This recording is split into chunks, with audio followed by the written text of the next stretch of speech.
Hi guys, welcome to the channel. Thank you for joining me and thank you for your continued support. So as you know, I've done a video on this before, and of course it's in the news as well, and that is the Labour Party or the government trying to put through an assisted dying bill.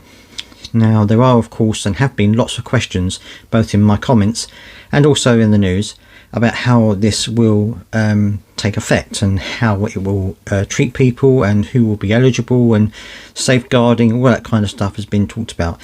And there has been a Q&A which I'm going to be running through with you guys now, which will hopefully answer some of the questions you might have.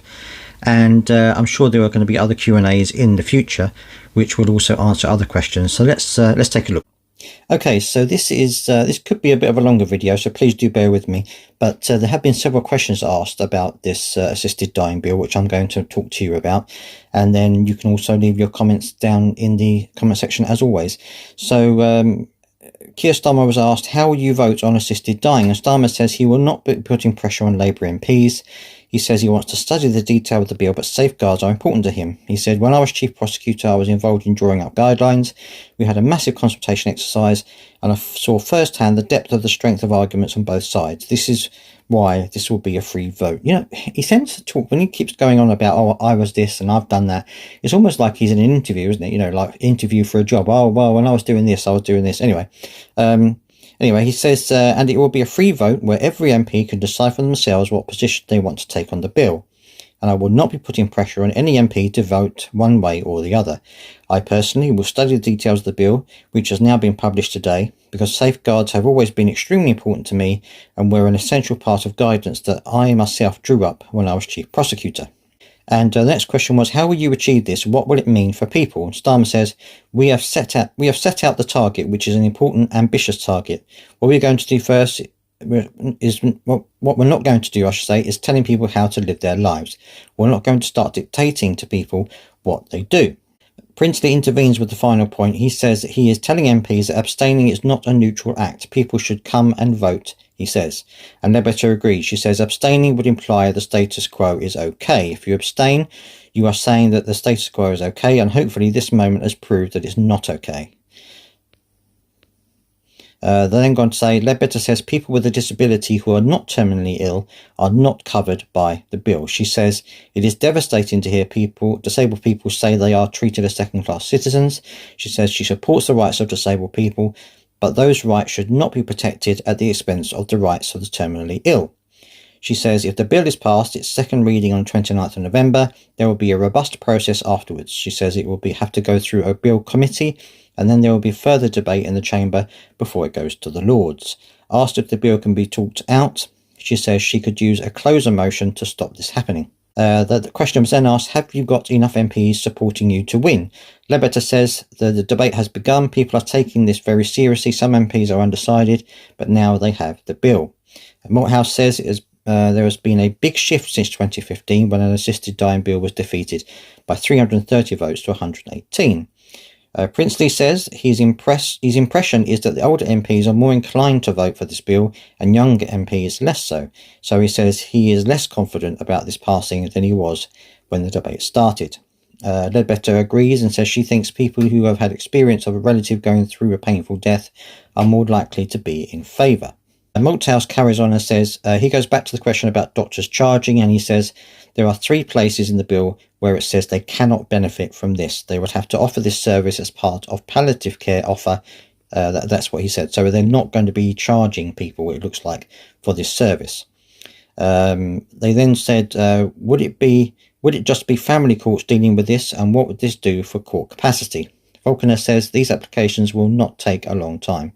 These cases would take precedent, but he says they would not have a significant impact on delays in family courts. When talking about an attempt to challenge the bill on European Court of Human Rights grounds, he says the bill is very clear that this bill would only apply to the terminally ill. A judge would not be able to apply the provisions to anyone else. Falconer says a lawyer could argue that this law is discriminatory on the grounds that it discriminates between the terminally ill and other people. But a legal case like this would have no prospect of success because the courts in Europe have said repeatedly that assisted dying is not a right provided by the European Court of Human Rights. He says the courts have always treated this as a matter of national parliaments, so any legal challenge on the ECHR grounds would be doomed. Then asked how much would doctors charge for approving assisted dying requests, and Ledbetter says there would be no obligation on doctors to get involved. On costs, she says the bill says that there should be no financial gain for anyone from this. Then you hear from Peter Princely, who is a Labour MP elected at the election, who is also a doctor.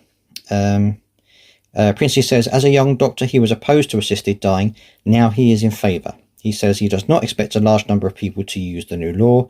On palliative care, he says it should be as good as possible. It should be a core NHS service and not something just delivered by charities. But even people with the best palliative care sometimes regard that as insufficient. How many people do you expect to use this law? Ledbetter says most evidence from around the world suggests between 0.5 and 3% would be covered. Initially, the numbers would be in the hundreds, she says. Falconer says different numbers apply in different countries, but the numbers would grow, he says. Ledbetter refers to figures quoted earlier showing that in Western Australia, less than half of the people who registered did not use the right. But having the permission gave them reassurance. Would the court hearings be in public? Hill says the bill shows that there would have to be a substantive consideration. That means the legal process would not just be a tick box exercise. He says how the hearings operate in something that would be decided at a later point, but the bill does not say they have to take place in private. Ledbetter now introduces the next speaker, Nat Dye, who has terminal cancer. She says she thinks his views are the most important for people to hear at this press conference. He says he has known positive experience of death. His fiancée has and his mother both had relatively peaceful deaths, and he says palliative care can work for some people. But he says he is hoping for the best but preparing for the worst. This bill would allow him to avoid the worst case scenario of a bad death. He is not afraid of dying, he says. He says his loved ones will have to live with the manner of his death for the rest of their lives. He can imagine a situation where he might never get out of bed again. Talk about the end of the tunnel. The tunnel is blocked up. Even with the best palliative care, people can suffer painful deaths. He says he sees this bill as being allowing him to perform one last act of kindness to his family and to himself. He says he cannot imagine anyone wanting to end their life because they think they have been a burden. For him, choosing to end his life would be an act of kindness. Charlie Falconer, former Labour Lord Chancellor, he says the law is completely broken. The law says people can be jailed for 14 years for helping people to die, but the CPS will not prosecute people motivated by compassion. He says Ledbetter has described the bill as having the best and most robust safeguards in the world for a law like this, and she is right. Kim Ledbetter says that she has consulted very widely on the bill with the BMA, the Archbishop of Canterbury, disability rights activists, medics and lawyers. The current law is not fit for purpose, she says. People who do not want to end their lives have to travel abroad and often do so prematurely. She says, however, good palliative care is some people still face a harrowing death. And when you meet people who have had that experience in their families, you realise the status quo cannot go on. She urges reporters to speak to families in this situation. And that's all the questions are on here at the moment. So some questions have been answered. I'm sure there are going to be others. I'm sure there are going to be lots that you will want to consider as well, and hopefully they will also be answered at some point in the future. But let me know down in the comment section what you think. Has this changed your opinion of the bill? Do you now feel that it's actually something that could work, or are you still against it? Let me know down in the comment section what you think.